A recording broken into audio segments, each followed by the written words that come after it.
So what we want to do right now is just get involved with this really quick. Next 15 minutes, hopefully will be a great learning experience or so. Empathy. So what is empathy? Empathy is not sympathy. Let's start off with that. Somebody is in a cruise and they don't feel good and they are regurgitating over the rails. You want to provide them the right pill for them to get better and get through that. But if you get next to that person and you start also doing what they're doing, that's more sympathy. Great top producing real estate agents will exemplify a cool, calm, and collected attitude that tells their client, that tells their buyer or their seller, we are going through some bumps, but I'm on it. I'm the professional. Everything is going to be all right. The last thing you want, and I know we've talked to Mike Jepson and some other of our leaders about this, we don't want our agents to be all over the frosty foam of the waves of emotions when issues happen, as they will throughout an escrow process, right? So what we want is for agents to dive down deep as they can, where the waters are calm and still, and that you steel your nerves and that you don't regurgitate with the buyer or seller, but give them the pill that says you're the professional, everything's going to be good. And that builds trust. Nothing builds trust more like hard times or issues, not problems, because they're going to get solved. They are issues, and that's why you are there providing that. Good luck getting that with the discount brokers, right? Only 11% of people actually feel they can trust a real estate agent completely. That's why having that empathy and letting them know from the very beginning how you will be involved in the process and some anecdotal experiences immediately puts you as the person that is the professional that will help them out, take them by the hand, and hopefully together with escrow, allow them to have a very happy experience with their settlement service process. Beyond client service, empathy converts it into a customer experience. Again, it's not just picking up the phone, but smiling, being able to tell them you've got everything under control. Be like a duck. From the water up, all calm and collected. But from the water down, you're pedaling like crazy, right? You're doing whatever you got to do to close the deal, talk to the escrow officers or whoever it is that has to get involved to make the deal happen, right? But never let them see you sweat, is the saying. And it engages, of course, your clients at an emotional need. It creates a moment, the moment that we come together with the client and say, we weathered this together. And those are the best clients. The clients that tell their friends, look, let me tell you a story. We almost didn't get this house, but if it wasn't for my realtor, right? Or I almost didn't sell this house, but if it wasn't for my realtor, and that made all the difference. So empathy, I put that first because you get that right, you're going to have lots and lots of wins. Number two, proactivity. Again, top secret of top real estate agents for customer service or customer experience. They are communicating with proactivity. So why communicate proactively? Okay, so it's just very simple. Either the phone rings and you don't pick it up, I don't care what the excuse is, or the phone rings and you do pick it up. So again, we all know number one issue that people have with realtors is they don't pick up the phone.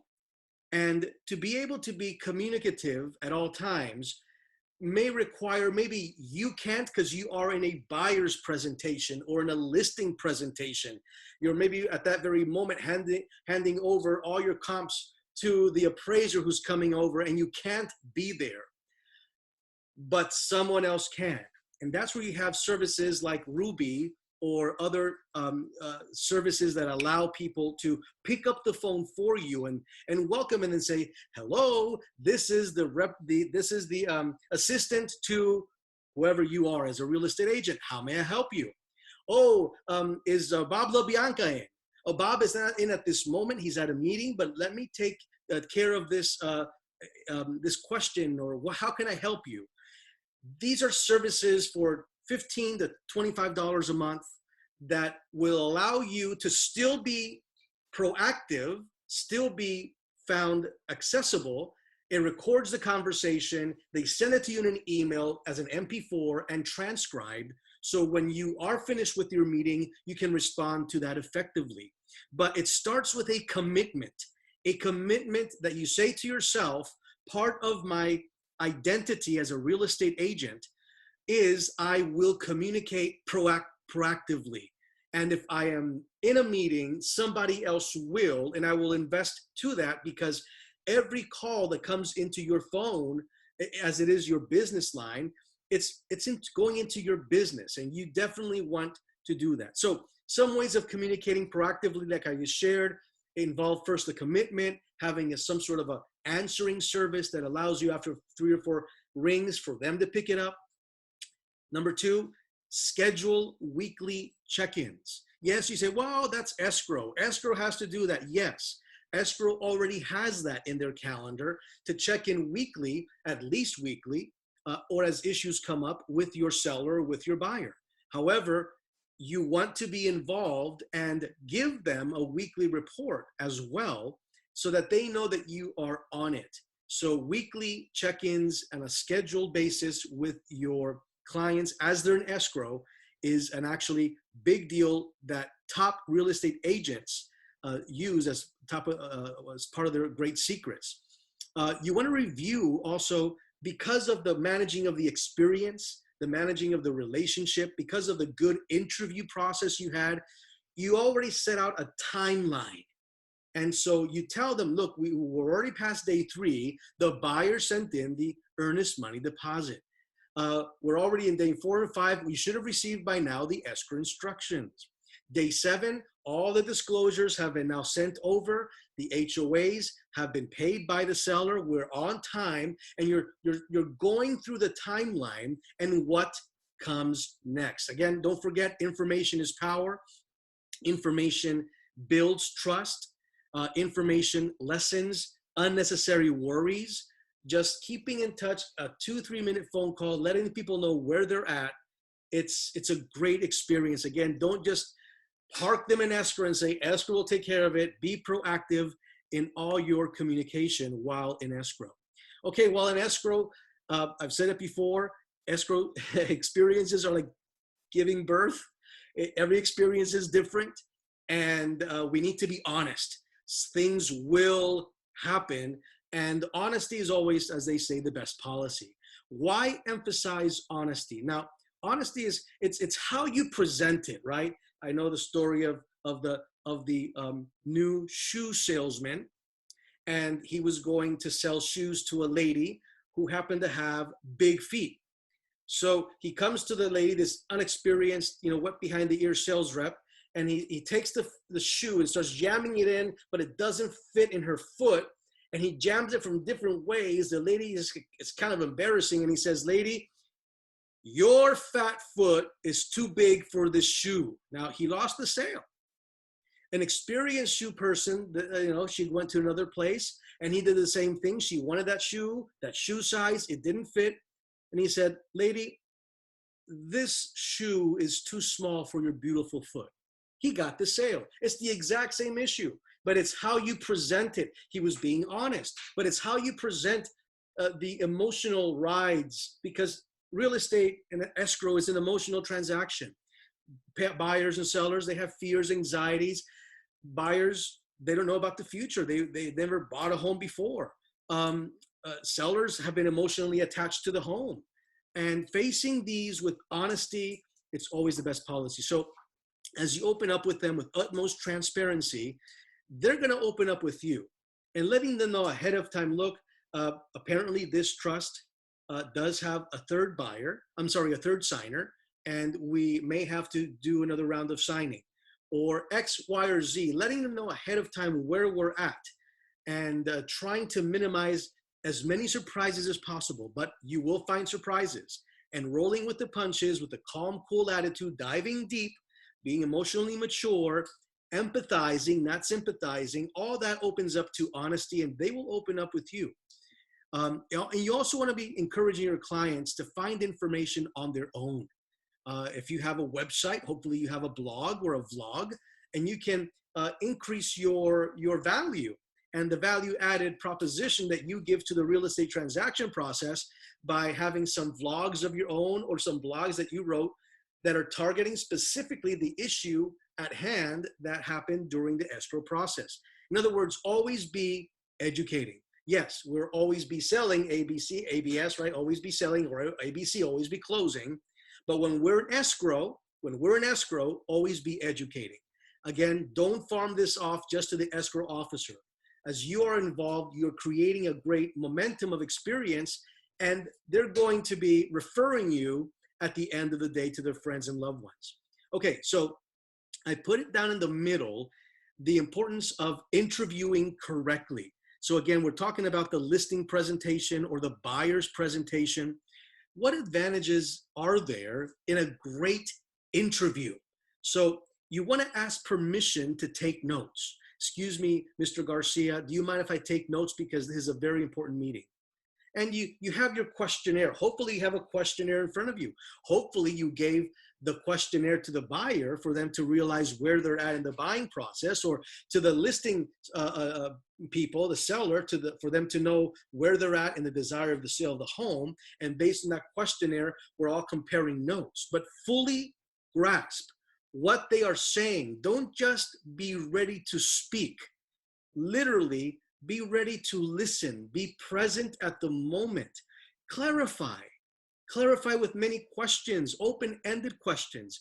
Okay, Mrs. Smith, just for me to understand, the reason why you want to sell now rather than 60 days is because X, Y, or Z. Is that correct? Great, thank you. Let me jot that down. In other words, it's an important meeting, right? So you want to clarify your client's why. Get to know their why. Peel the layers of that emotional onion. And if you ask why 3 or 4 times, you'll get to the nitty-gritty as to why they want to buy, why they want to sell.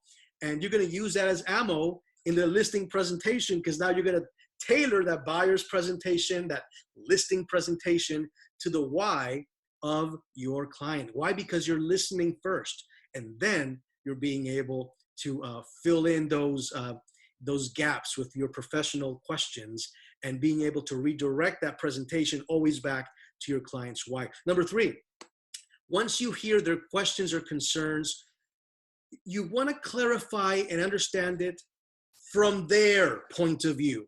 Again, from their point of view. So as we're finishing the presentation, you want to use close-ended questions that have a yes and no answer, especially when it comes to the closing paragraph that you've memorized, hopefully, to close the deal as much as you can.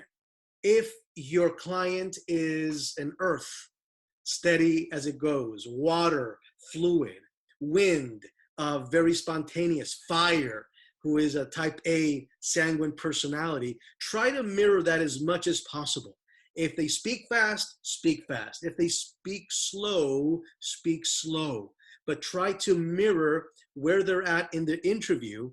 And again, that's going to be great ways of having that customer service and being able to win that listing or that buyer's presentation.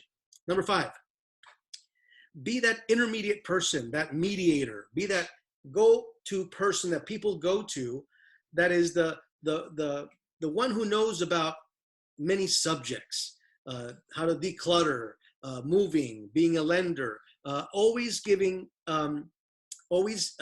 steering people to the professionals, just being able to be that liaison. So like it or not, like your clients are going to view you as the professional.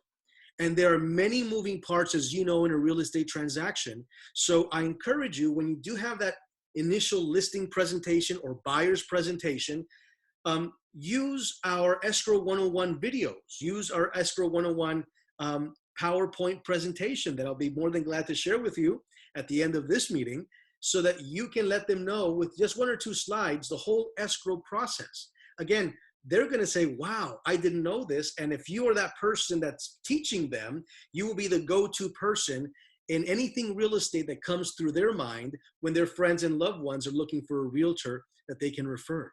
So again, know how you can assist these clients that way, build strong networks with professionals that have to do with the real estate industry. Lenders, home warranty companies, title escrow companies like Equitable Escrow, general contractors, painters, moving companies, storage facilities, tax advisors, real estate attorneys. In fact, get to know the smart partners and smart affiliates of our network. And you've heard many of them during these Ask the Expert meetings. And it's a great opportunity for you to be able to refer friends and refer clients to these type of people.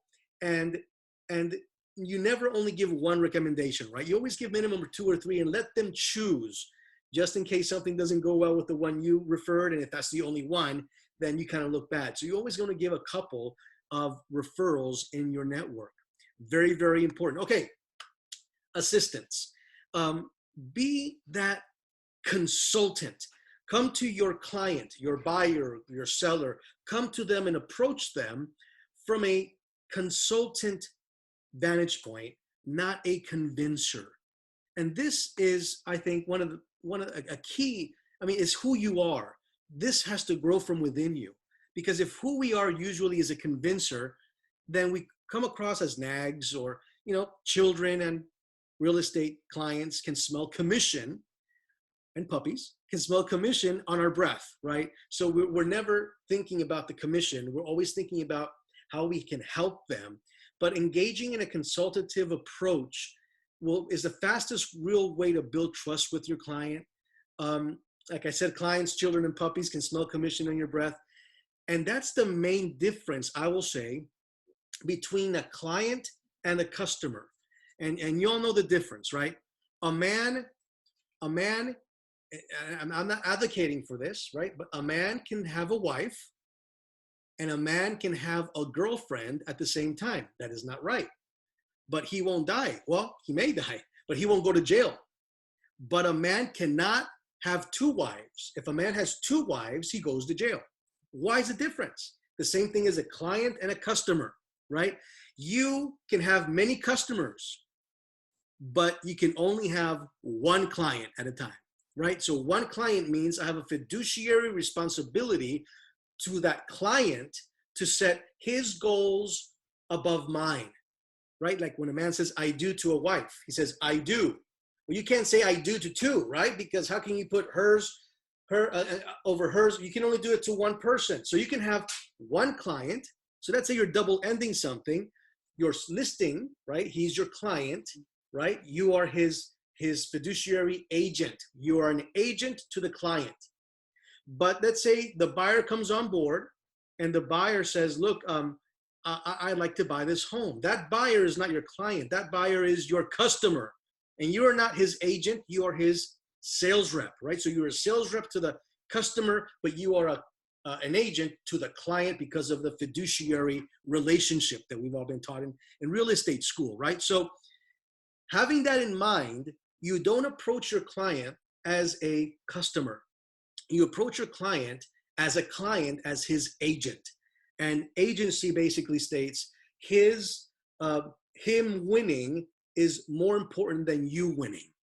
And that type of assistance of putting that inside the recesses of your mind and being able to approach every person from that vantage point is actually going to help you grow your real estate practice in leaps and bounds.